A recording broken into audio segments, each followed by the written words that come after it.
दोस्तों नमस्कार, मैं हूं अवधेश कुमार सागर और आप देख रहे हैं प्रकाश स्तंभ टीवी। दोस्तों अभी हाल ही के अंदर राजस्थान में एक आईएएस और एक आईपीएस दोनों को घूसखोरी या भ्रष्टाचार के तहत पकड़ा गया था। एक को साहब केंद्र सरकार ने परमिशन नहीं दी अभियान की अनुशंसा के तहत और एक को राज्य सरकार ने नहीं दी। ऐसे में एंटी करप्शन जो डिपार्टमेंट है, बड़ी मुश्किल से तो ये रेट में ऐसे बड़े अधिकारी पकड़ में आते हैं और उन्हें काफ़ी मेहनत करनी पड़ती है। जब इस तरह की अनुशंसाएं चाहे वो राज्य सरकार हो या केंद्र सरकार से नहीं मिलती है तो एक तरह से कहीं ना कहीं एंटी करप्शन वालों का भी मनोबल टूटता है। और अभी हाल ही के अंदर एक भरतपुर के डॉक्टर साहब से तो के प्रति या जो भी है कि कुछ राजनीतिक दबाव के चलते उन्हें छोड़ दिया, तो उसकी उन्हें काफ़ी आलोचना भी झेलनी पड़ी और बाद में हाई कोर्ट ने फटकार भी लगाई और अंततः उन्हें अरेस्ट कर लिया गया, उन डॉक्टर साहब को अरेस्ट कर लिया गया। इसी तरह से केंद्र सरकार से जब कोर्ट जवाब मांगता है तो एक एक महीने तक या एक एक साल तक उन्हें स्टेटस रिपोर्ट नहीं दी जाती और कोर्ट भी, सुप्रीम कोर्ट भी एक तरह से मायूस सा हो जाता है और अल्टीमेटली एक तरह से वो चेतावनी भी दे देता है कि भाई इसका मतलब क्या समझा जाए। या तो आप चाहते नहीं, अगर चाहते हैं तो कम से कम तो स्टेटस रिपोर्ट तो दें। और जो एजेंसियां हैं वो भी कहीं ना कहीं थोड़ा सा निष्क्रिय भाव से काम कर रही हैं। और ऐसे बहुत से मुद्दों पर हम बात करेंगे राजस्थान हाई कोर्ट के वरिष्ठ अधिवक्ता विजय कुमार जी से। चलिए हम बात करते हैं विजय कुमार जी से। सर आपका बहुत बहुत स्वागत है प्रकाश स्तंभ टीवी के अंदर। धन्यवाद जी। सर अभी आपने हाल ही में देखा होगा कि एक आईएएस और एक आईपीएस के जो घूसखोरी के चक्कर में या भ्रष्टाचार के चक्कर में पकड़े गए थे, तो एक के लिए तो केंद्र सरकार अड़ गई कि हमको ना मंजूरी देंगे और एक के लिए राज्य सरकार अड़ गई। अब डिपार्टमेंट सरकारी है, अफसर भी सरकारी हैं, जो कार्रवाई करने वाले वो भी या इसी एंटी करप्शन डिपार्टमेंट है वो भी गवर्नमेंट का ही है, उसमें भी गवर्नमेंट ऑफिसर्स ही होते हैं और कर्मचारी होते हैं। और फिर हाल ही में सुप्रीम कोर्ट जिस तरह से तलखी दिखा रहा है, कहीं ना कहीं वो मायूस भी महसूस कर रहा है। ऐसे बहुत से मुद्दे हैं, आखिर चल क्या रहा है, कौन सा मजाक चल रहा है? देखिए अवधेश जी, मजाक तो क्या चल रहा है, अब तो अपनी बात भी हो रही है कि सुप्रीम कोर्ट के सीजीआई तक परेशान हो चुके हैं इस तरीके से कि काम हो नहीं रहा है। जैसे उन्होंने कुछ रेफरेंस दिया अभी कि कई केसेस के अंदर इस स्टेटस रिपोर्ट मांगी गई थी और सेंट्रल एजेंसियों से, सीबीआई, ईडी, एनआईए, और इनसे जो मांगी गई थी स्टेटस रिपोर्ट, उसमें वही चीज़ जो हम लोग डिस्कस कर रहे हैं बार बार कि आपराधिक बैकग्राउंड वाले एमएलए, एमपी, एमएलसी ये लोग हैं, तो उनका स्टेटस रिपोर्ट भी नहीं दी जा रही है। और अभी सॉलिसिटर जनरल ने, नेताजी जो है उन्होंने एक्सेप्ट किया कि हाँ भाई इसके अंदर कहीं गड़बड़ हो रही है और मैं पर्सनली इसको देखूंगा और 10 दिन के अंदर ही कोशिश करके आपको स्टेटस रिपोर्ट भिजवाऊंगा।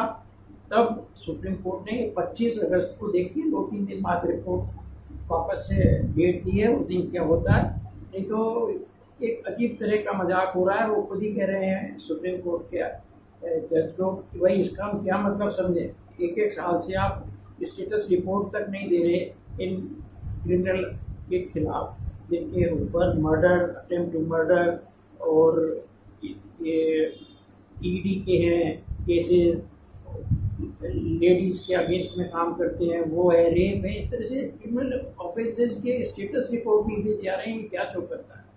और उन्होंने ये सजेस्ट किया कि इनके लिए एक अलग से वो बनाई जाए, जजों की कोर्ट बनाई जाए और उस कोर्ट के जजों को ट्रांसफर भी अगर कब हटाया नहीं जाए, हटाए तो खाली उसके अंदर सुप्रीम कोर्ट की परमिशन हो जरूरी है। जैसे स्टेट गवर्नमेंट में जिसके राज होता है वो अपने पुराने एमएलए और इनको एमपीओ को थोड़ा सेव करना चाहती हैं। आजकल पोजीशन थोड़ी डिफरेंट हो रही है, आप देख रहे हो कि हर एमएलए और एमपी की पोजीशन बहुत इम्पोर्टेंट हो गई है, क्योंकि नंबर जो है पता नहीं कब जो बागी कहलाते हैं आजकल एमएलए वगैरह टूट के दूसरी में मिल जाए, तो बड़ा अजीब सा माहौल हो रहा है।